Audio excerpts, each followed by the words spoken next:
Hello, everyone. Today's topic of discourse is the Romantic era in British literature. And we will be talking about all the major Romantic authors, that is, the brilliant poets, novelists, and essayists of the time. The very first question is, who is the father of Romanticism? So Jean-Jacques Rousseau is considered as the father of Romanticism. He was a Genevan philosopher, writer, and composer, and talked about passions in his novel Ulia, or The New Eloise. He also said that man is a noble savage. आप यहाँ देखेंगे pronunciation Julia नहीं Ulia है. His political philosophy influenced the progress of the Enlightenment throughout Europe, as well as the aspects of the French Revolution. So this is about the father of Romanticism. Now, Romanticism in English literature, it started in the late 18th century with the first generation of poets, William Blake, William Wordsworth, Samuel Taylor Coleridge, and this thing continued into the 19th century with the second generation of Romantic poets, P.B. Shelley, John Keats, and Lord Byron.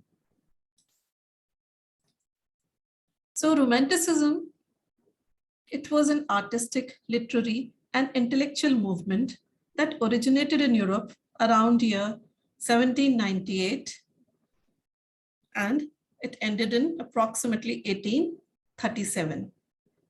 It is a style in fine arts and paintings that flourished across England and other parts of Europe in the 19th century. Now we will discuss the revolutions that had a deep impact on the Romantic period. The very first one is the American Revolution, which is also called as the US War of Independence, which was fought between the years 1775 and 1783. In this revolution, 13 American colonies threw off British rule to establish sovereign United States of America. Then there was the French Revolution, which was a period of radical political and societal change in France, and it sent a thrill of fresh life through the whole civilized world. It ushered an era of democratic ideals, of liberty, brotherhood, and equal rights for all. This revolution kindled a new hope of progress and perfection in young soul. The revolution is divided in three phases. In the first phase, Rousseau exposed the hollowness of social systems and their evil influence on human beings. In the second phase of the revolution, it began with the fall of old fortress of Bastille, which was long used by French kings as prison. It was a symbol of tyranny and oppression for the revolutionaries. And the third phase is the military phase, or the age of Napoleon. The long continental war finally came to an end with Napoleon's overthrow at Waterloo in 1815. So what we see is the principles of a revolution were discredited. The failure of the great effort of France resulted in a general collapse of faith and hope in man. And this revolution, it lasted for 10 years. Then there was the Industrial Revolution, which had a very deep impact on Romantic period, where we see new manufacturing processes came into being, new machines, factories were in vogue.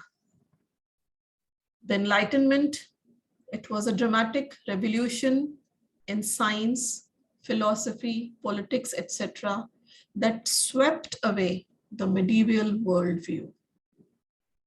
And the last point, the last influence, although there are a number of influences, I'm discussing the major influences, the major incidences that had an impact on the Romantic period. So neoclassicism, it was characterized by order, by accuracy, proper structure, and things like that. There were laws, rules, and regulations. And when it came to romantics, what do we see? They were moved by their emotions, their passion. So neoclassicism and romanticism are two opposite theories. Okay. The beginning of romanticism. The word romantic comes from the term romance.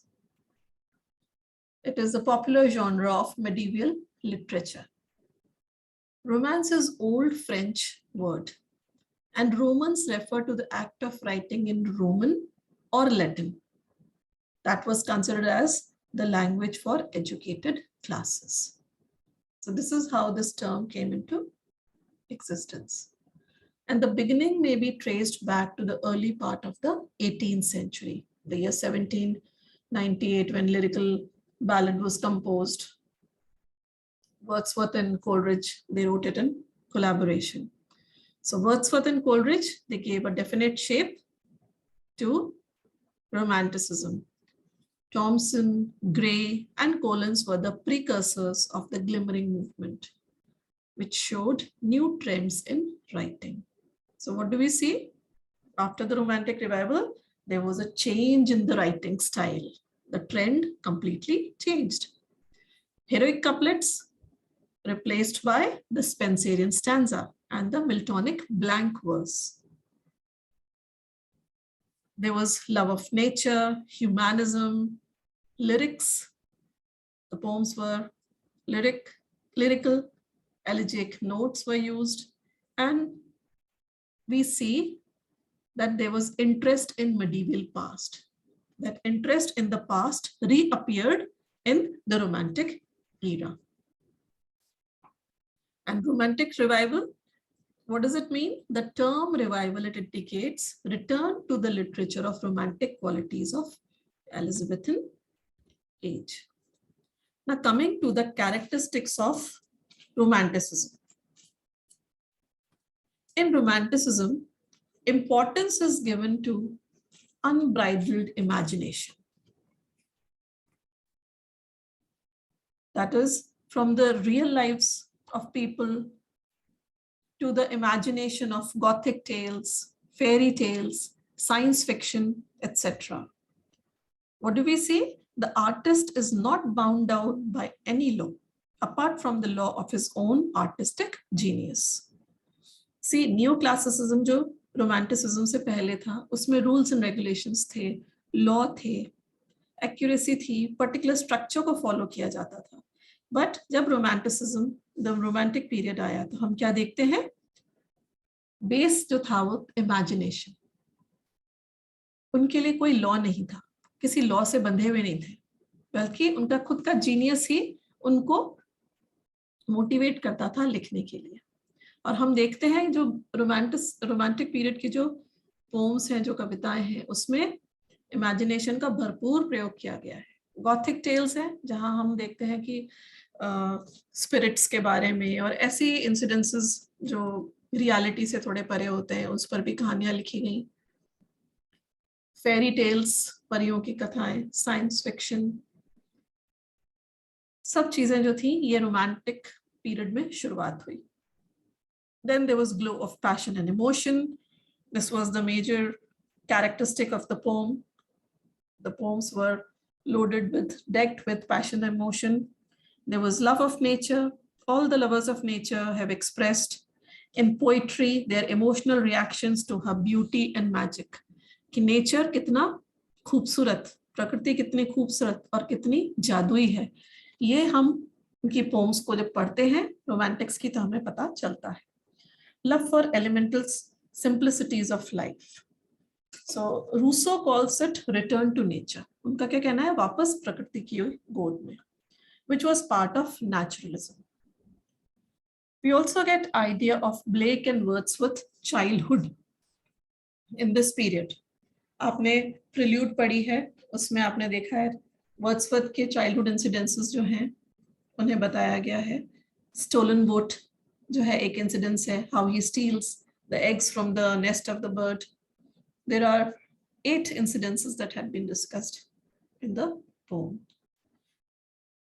Coming to the next point, newfound freedom and power of mind. This is the power of mind was used to express their emotions. Supernaturalism was another important characteristic. A belief in an outwardly realm.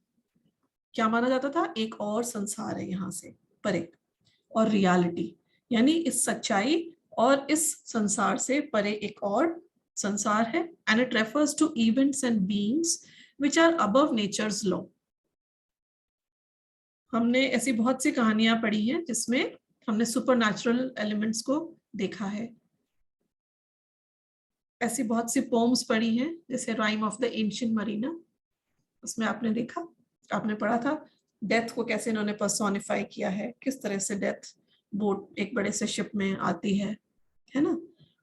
तो ये जो चीजें हैं, उसी तरह से कुबला खान भी आपने पढ़ी. So when you go through the poems, majority of the poems of Coleridge, they deal with this supernaturalism. It is his forte. But one thing is also there, that Coleridge deals with it in a psychological way as well. Next point is, while going through poems, we also come across the psychological interpretation of dreams.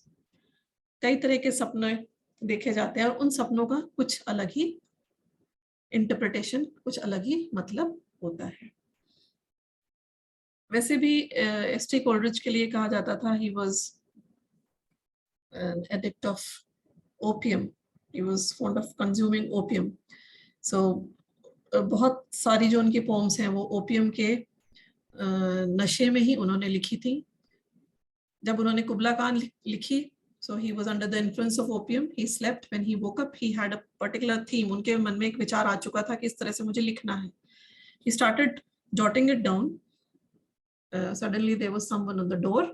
तो उन्होंने जब जाके दरवाजे पर जवाब दिया जो भी आए थे उनको, और जब लौट कर आकर वापस लिखने बैठे तो थॉट उनके ब्रेक हो चुके थे. वो उसको उस तरह से कंटिन्यू नहीं कर पाए. इसीलिए उनकी इस पोम को ड्रीम फ्रेगमेंट भी कहा जाता है. So Coleridge, he then mystery and myth. The romantics, they seek the strange and the mysterious, and then reveals the wonder of things removed from real life. हमेशा mysterious चीजों के बारे में इन्होंने बात करी है ना, और रियल लाइफ से हटके उसके बारे में उन्होंने उसको बहुत ही इंटरेस्टिंग वे में हमारे सामने रखा. And interesting part is Coleridge describes mystery in supernatural, whereas Wordsworth, he reveals the mystery in the common objects of life. So हम क्या देख रहे हैं? कोलरिज को तो मिस्ट्री सुपरनैचुरल इंसिडेंसेस में ही मिलती है, लेकिन वर्ड्सवर्थ का क्या मानना है? हमारी डे टू डे लाइफ के जो कॉमन ऑब्जेक्ट्स हैं, जो इंसिडेंसेस हैं, उसमें भी मिस्ट्री है. And the last point, according to the slide, subjectivity and spontaneity.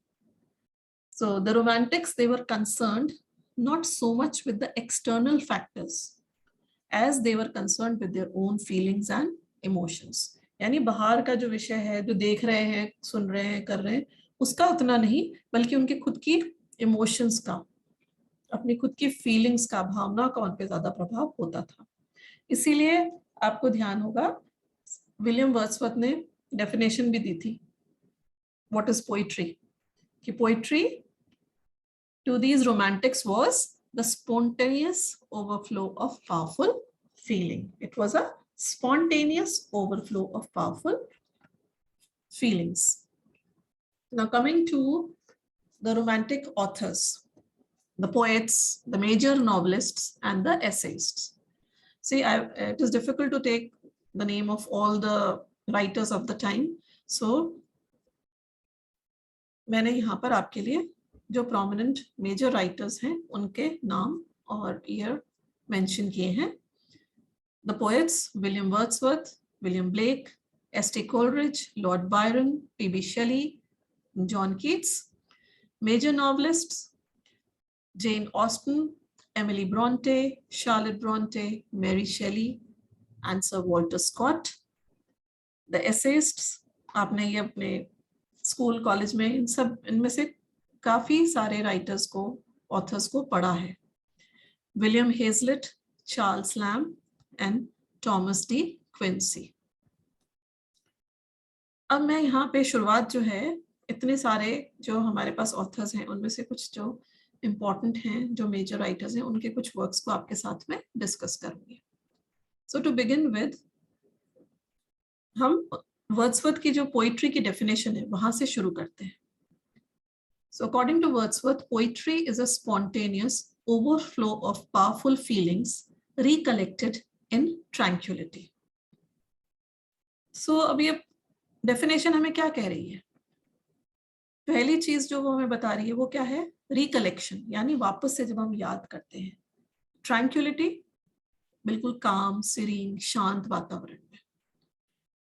एक जो पोएट होता है, बहुत सी चीजों को देखकर वो इन्फ्लुएंस होता है और उसके बारे में लिखना चाहता है.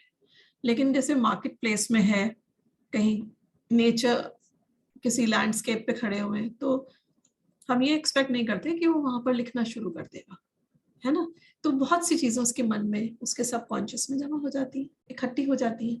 और फिर उसके बाद में जब वो शांत मन से बैठा होता है, उस समय हम क्या देखते हैं? देयर इज अ स्पॉन्टेनियस, यानी लगातार ओवरफ्लो ऑफ पावरफुल फीलिंग्स हमें दिखाई पड़ता है. उसकी जो फीलिंग्स हैं एक के बाद एक लगातार उसके मन में आती चली जा रही है. बट उन्होंने इसमें क्या चीज बताई है? कब रिकलेक्शन ऑफ फीलिंग्स होता है? जब एटमॉस्फेयर ट्रैंक्विल, काम या शांत होता है. And in preface to lyrical ballads, he said poetry should be written about the incidents and situations of common life. क्या मानना था उनका, वर्ड्सवर्थ का, कि जो भी पोएम है या जो भी चीज हम कंपोज करते हैं रोमांटिक्स में, ये चीज आप देखेंगे, they are writing about common man, and that also in common man's language. T S. Eliot का क्या कहना था? Poetry is for selected few, but that was not the case with Wordsworth.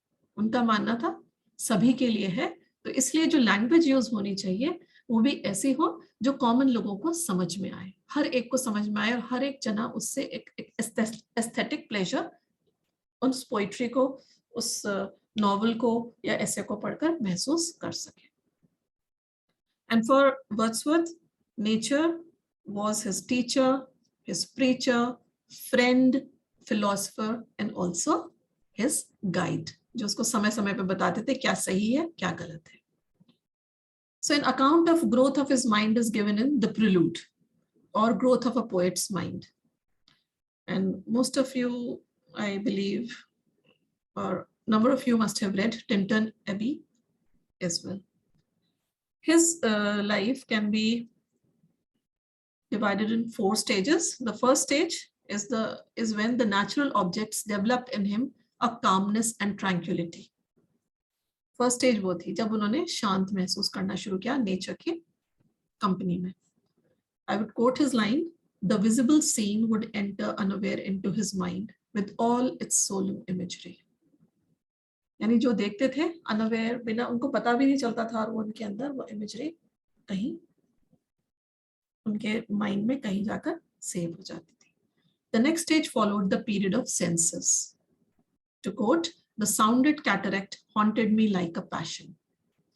But this particular stage, the stage of dizzy joys, aching raptures, it came to an end in France, where he encountered sorrow, the harsh realities of life.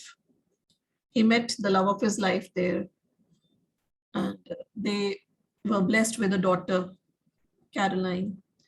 But because of the French Revolution, he had to leave them there and he came back to England. और 10 साल तक वो वापस नहीं जा पाए क्योंकि तब तक फ्रेंच रेवोल्यूशन चलता रहा. In the third stage, his eyes took a sober coloring. देखिए, थर्ड स्टेज ऑफ लाइफ है, सोबर हो चुके हैं. सो जो उनकी राइटिंग्स हैं हम उसमें देखते हैं, उनकी पोम्स में हमें एक सोबर कलर दिखता है. स्टाइल ऑफ राइटिंग जो है वो चेंज हो चुका है. His love of nature became linked with the love of man. And the final stage was the period of soul. when he is now a grown-up old man. So things are now, his love is for nature, no doubt, but now it is reflective, mystical, and spiritual. We see that Wordsworth's style of writing is very simple. The techniques that he uses is simple. The language used by Wordsworth is unadorned. बहुत ही simple common man's language वो use करते हैं अपने ideas को, अपने thoughts, अपने emotions को लोगों तक, रीडर्स तक पहुंचाने के लिए. So next in the row is S.T. Coleridge. Supernatural themes, exotic images in all his poems. This is what we see. I'll name few of his poems. The Rime of the Ancient Mariner, Kubla Khan, Christabel. इसमें आप देखेंगे spirits हैं, death personify होके आ रही है, वो चीजें हो रही हैं जो नॉर्मल लाइफ में, रियल लाइफ में हमारे नहीं होती, वो सब एक्सपीरियंस कर रहे हैं जो पोम के अंदर. The Biographia Literaria is his autobiography. Then comes P.B. Shelley, who is known for his lyrical and long verse poems. Ozymandias, Ode to the West Wind, To a Skylark, Music When Soft Voices Die, Mont Blanc, etc. These are some of his very famous poems. Lord Byron, She Walks in Beauty, John Juan. See, the pronunciation is Don Juan. It's not Juan, it is Juan. Child Herold's Pilgrimage, Darkness, Lara a Tale, etc. John Keats. He was the last of the Romantics who died the youngest. He was just 25 years old when he died. He died of consumption, tuberculosis. Unki mother ko tha. He was taking care of his mother. Then his brother Tom was infected, and finally he himself was in the clutches of consumption, and he died at a very tender age of 25. So some of his very famous odes are To Autumn, Ode to Nightingale, Ode on a Grecian Urn, Endymion, Hyperion, etc. Now coming to the prose, moving from poetry to prose now. This was a time when we see the rise of modern review and magazine. The Edinburgh Review, it was concerned with literature and politics. Second one, the Quarterly, which is stated as the mouthpiece of the Tory party of the time. London Magazine, in which we see Lamb, Hazlitt, De Quincey, Carlyle, they all contributed their essays in this magazine. Then there is the Spectator, the Tatler. Bachelor's का जो आपका course है, BA का जो आपका course है, उसमें आपने इनके बारे में पढ़ा है. चार्ल्स लैम्ब के ऐसे भी आपके उसमें हैं. Anyways, coming to this, essays of Elia, Tales from Shakespeare, A Dissertation upon Roast Pig, Old China. These are some of the very famous works of Charles Lamb. Now coming to William Hazlitt, who is best known for his humanistic essays on the pleasure of hating, the spirit of the age, table talk, my first acquaintance with poets. So these are few important prose works of Romantic period. And how can I forget mentioning the very famous novelists and their novels? ज़्यादातर सभी बच्चों ने इसमें से Jane Austen की pride and prejudice पढ़ी है और बहुत शौक से पढ़ी है, आपके कोर्स में भी है, एमा भी पढ़ी है ना? So I'll start with Sir Walter Scott, who is called as the father of historical novels. So the novel for which he is so much known is The Heart of Luthean.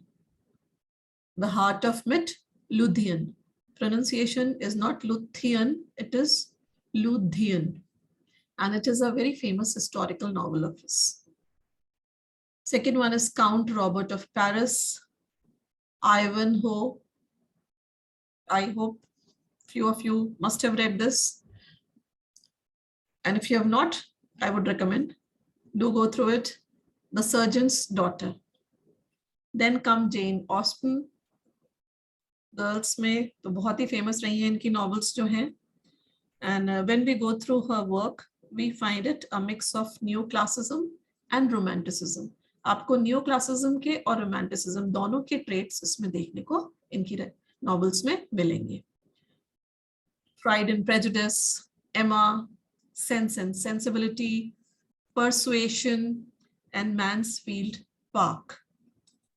ये सब भी आपने इनमें से first 2 और last 2 आपने पढ़े होंगे. सेंस एंड सेंसिबिलिटी शायद किसी के आप लोगों के कोर्स में भी नहीं आया होगा. तो यहाँ पर आके हमारा रोमांटिक ईरा का जो डिस्क्रिप्शन है, जो डिटेलिंग है, वो it comes to an end. I hope आप लोगों को समझ में आया होगा. Thank you very much everyone.